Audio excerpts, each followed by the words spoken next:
All right. Now that's interesting because I think we calculated about 0.22. Of course, I didn't write it down like a dumb butt.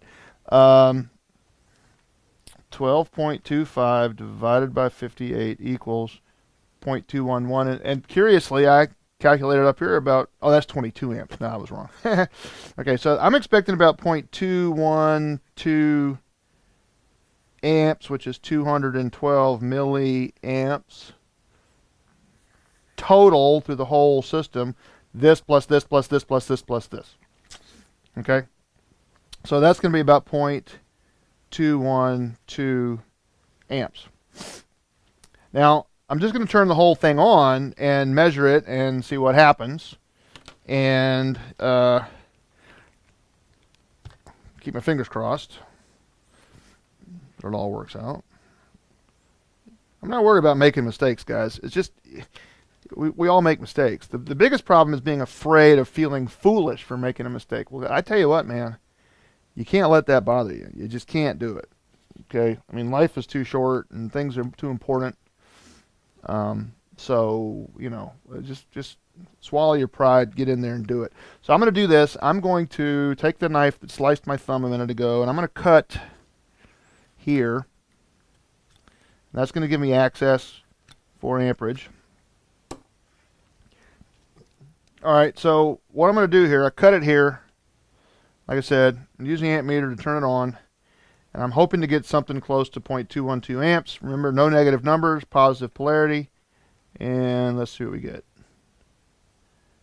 Get 191.4, 191.7, okay? Now I'm going to assume, and if you're a student out there, play around, man. Ask questions, build circuits, have a good time.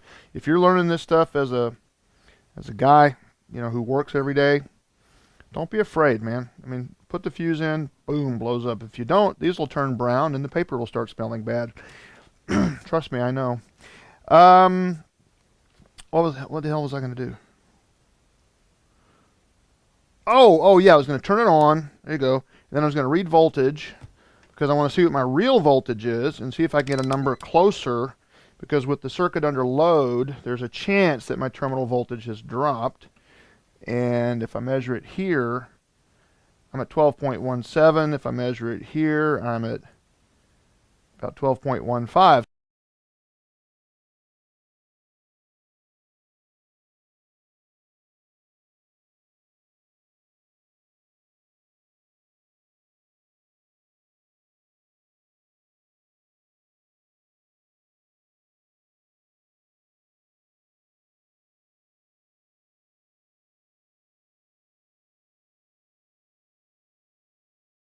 So I'm losing a couple of tenths, so I want to get as close as possible.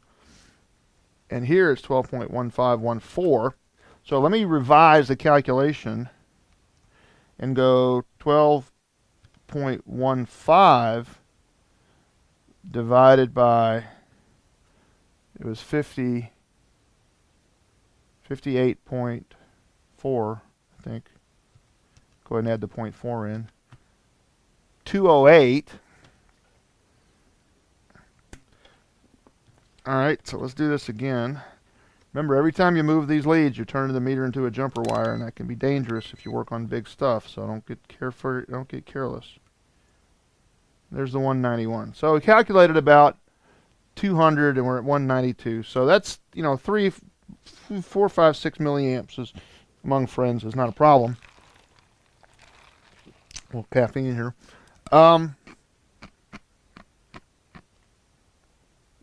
So that proved that worked. And just to run through one of these, I'm going to take the 330 out, and here's why. It's in the middle. That's the first reason. Oh, that's hotter than sun. Holy shit, that's hot.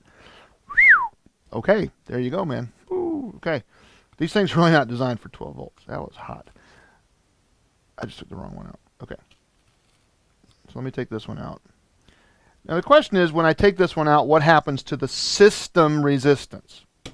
And here's the problem. People think, oh, well, yeah, you took a resistor out, so the resistance went, went wherever. Okay, well, the resistance just went up because you took a resistor out. And that's the problem with parallel, because when we take a resistor out, we remove a path. And when we remove a path, we close a hole in the bucket, and the flow goes down. So when we take a resistor out of ass backwards, remember, it's ass backwards in parallel. Okay, so the total system resistance just went up. Okay, now I can prove that because it was 58. This is one of the biggest problems about not using the voltmeter exclusively, like I try to teach people, because flip, flip, flip, flip, flip, flip, flip, flip, flip. Where are you? What are you doing? It's just annoying. Gets annoying. Pisses people off. Okay, so this is now out of the circuit. My expectation is this is going to be higher than 58.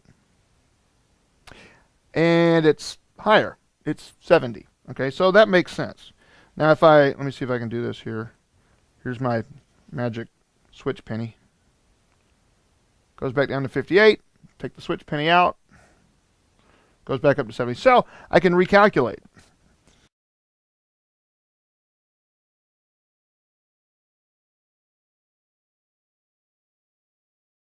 Okay, and I can say 12.15 divided by 70 is 0.173. So the total flow will have decreased from 212, and that would mean, remember, when you move the red lead, you turn it to a jumper wire and you can kill somebody. Okay, so let's just be careful. So let's hope that when I turn this on, I'm going to get about I got 161 little, okay. So it definitely went down. It went down about 45, 50 milliamps, okay. So that would mean that the current flow through here is 50 milliamps. Oh, let me turn this on. And that would mean that I'd be getting about, not 30, I guess 40? Let me see, hold on. Remember, the switch has to be off for the ammeter to work. Okay, so 150, let's say 160 plus 37 is 190. Oh yeah, that's right, because it was 190. It was 192 or 193, I think. Here's my magic switch penny. And it was 192, sure enough. So 192 minus 37. Might as well do this, right? 192 minus 37 is 155. And it's at about 160, so we're close. Not okay, we're close. Okay, so there's that. Now what I want to do is show you how each of the individual resistances doesn't depend upon any of the other resistances. Okay, so I'm going to cut each of these and open them. So those are the switches. The switches are now open, so we have no flow. Okay, and so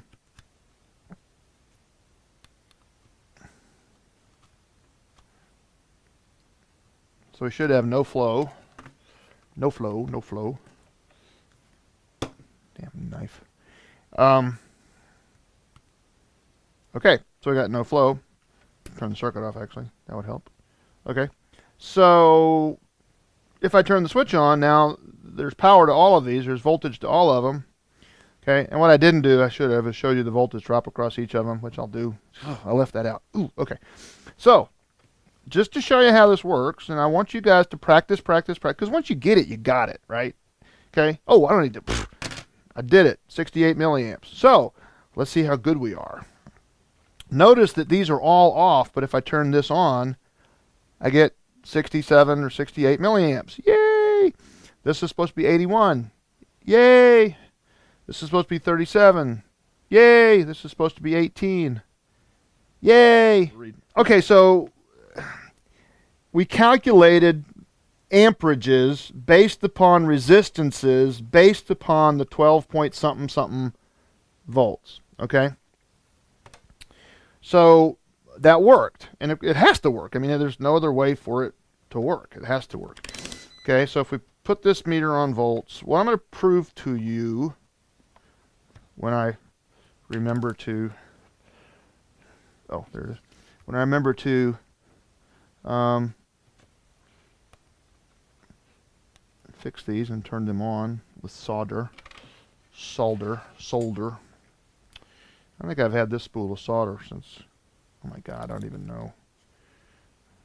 All right, so I want to prove to you that the voltage drops across all of them are the same. And I guess putting it here would be helpful, possibly. Make it a little bit easier to read, to figure that out.